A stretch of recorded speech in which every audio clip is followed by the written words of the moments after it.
Selamat datang saudara-saudari. Minggu lepas kita belajar mengenai kemurahan hati, iaitu generosity. Kemurahan hati yang kita belajar adalah perkongsian dengan Tuhan. Kita sudah belajar pemilikan adalah dengan Tuhan dan juga pengurusan adalah dengan kita. Macam mana kita menguruskan harta benda yang Tuhan kurniakan kepada kita. Hari Minggu ini kita mahu belajar makna pemberian kepada gereja mula-mulanya.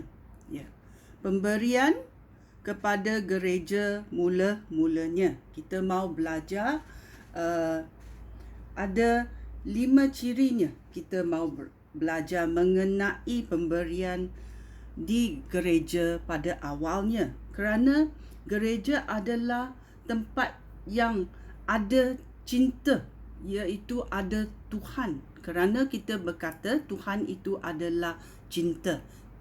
Tuhan itu adalah kesayangan. Macam mana kesayangan ini dipamparkan kepada dunia di luar. Kita belajar.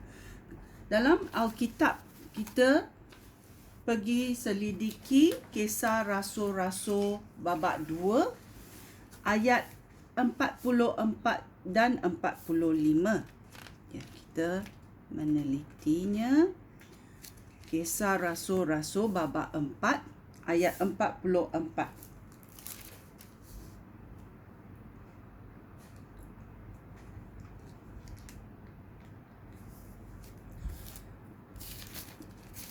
Kisah Rasul-Rasul babak 2. Babak 2 ayat 44. Dia berkata, semua pengikut Kristus berkumpul dengan penuh keakraban dan mereka berkongsi milik.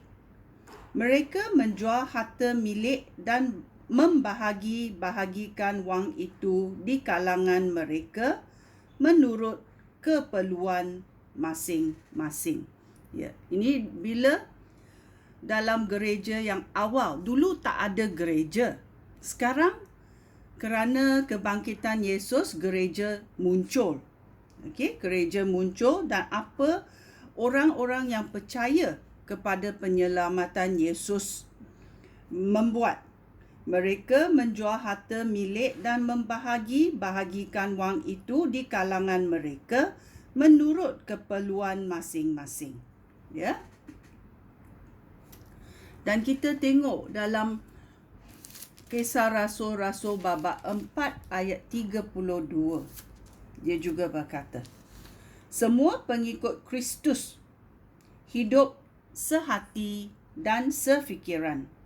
Tidak seorang pun menganggap apa yang dimilikinya kepunyaannya sendiri.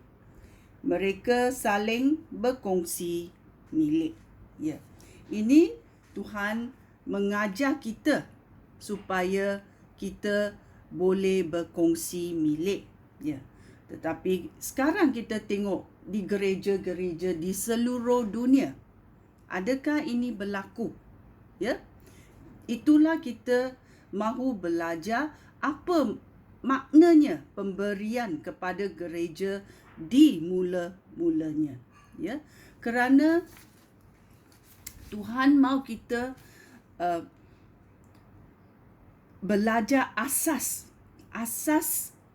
gereja mula-mulanya. Bagaimana mereka memberi dan apa maksudnya pemberian. Kerana kita sudah belajar pemilikan itu adalah dengan Tuhan dan pengurusan adalah dengan kita.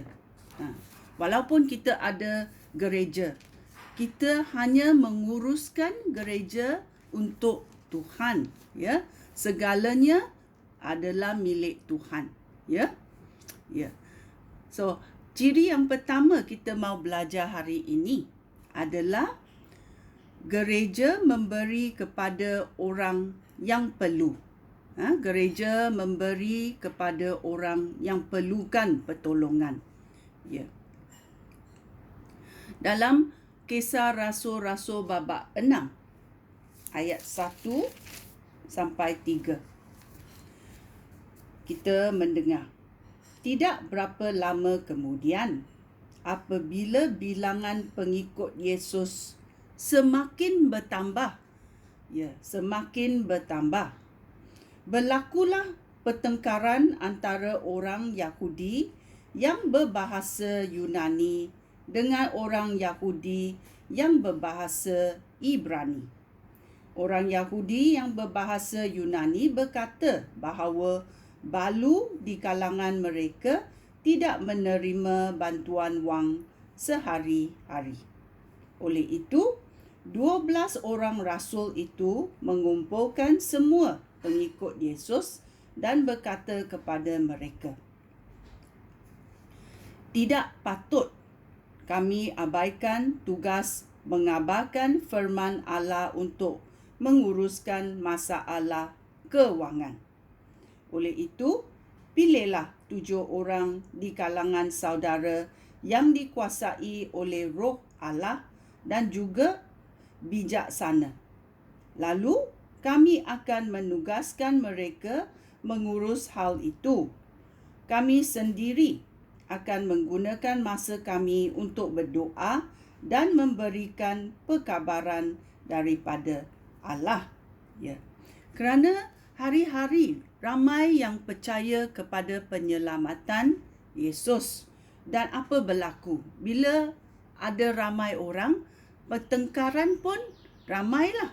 Kerana orang tengok ini, orang tengok itu, kerana pendapat kita, pendirian kita tidak sama dengan orang lain. Kerana kita dibesarkan dalam keadaan-keadaan yang lain. Ini pun berlaku di gereja mula-mulanya. Berlakulah pertengkaran antara orang Yahudi yang berbahasa Yunani dengan orang Yahudi yang berbahasa Ibrani. Ya, ini semua orang Kristian, tetapi juga bertengkar. Inilah yang berlaku dalam banyak gereja.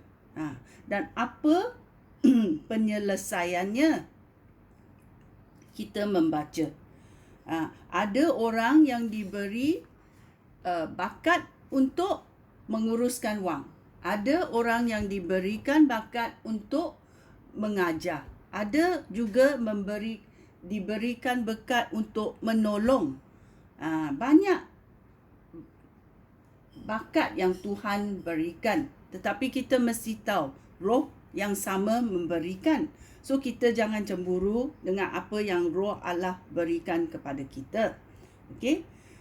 So, dalam masalah ini adalah masalah kewangan dan masalah balu dalam cerita ini. So, kita mesti tahu apa yang gereja harus buat. Gereja harus memberi pertolongan kepada orang yang perlukan pertolongan.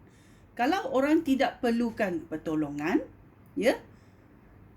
kita tidak pergi tolonglah. Bila kita tengok ada keperluan, kita akan sanggup menghulurkan tangan untuk menolong. Okey? Ini adalah yang kita baca dalam Alkitab, ya. Dalam Kisah Rasul-Rasul seterusnya dalam babak 6, berlakulah orang yang dipilih. Dalam ayat 5 dia berkata, semua orang bersetuju dengan cadangan rasul-rasul. Oleh itu mereka memilih Stefanus, seorang yang sangat percaya kepada Yesus dan dikuasai oleh Roh Allah. Mereka juga memilih Filipus, Prokorus, Nikanor, Timon, Parmenas dan Nicholas dari Antioquia. Okey, mereka Nicholas seorang bukan Yahudi yang sudah memeluk agama Yahudi.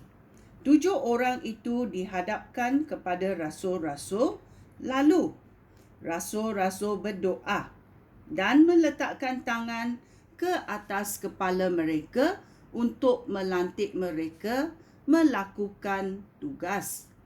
Dengan demikian, perkabaran daripada Allah semakin tersebar luas dan bilangan pengikut Yesus di Yerusalem pun bertambah-tambah.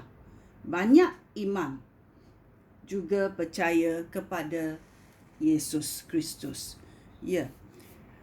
Ini berlaku supaya orang yang ada kebijaksanaan dapat menguruskan kewangan yang diberi oleh pengikut-pengikut, supaya wang yang diberi boleh digunakan untuk keperluan muktamad bila dia melihat. Ya. So kita mesti ada kewibaan untuk menguruskan wang.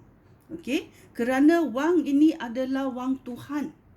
Kerana orang memberi wang kepada gereja dan gereja akan menguruskan wang ini supaya dia boleh disebarkan di serata tempat. Kerana bila kita menerima, kita boleh memberi. Ya. Ini adalah yang macam gambar ini. Gereja menerima dan gereja kerana kesayangan Tuhan, dia memberi keluar. Apa yang dia beri, kita mau belajar selanjutnya. Sekian, terima kasih. Shalom.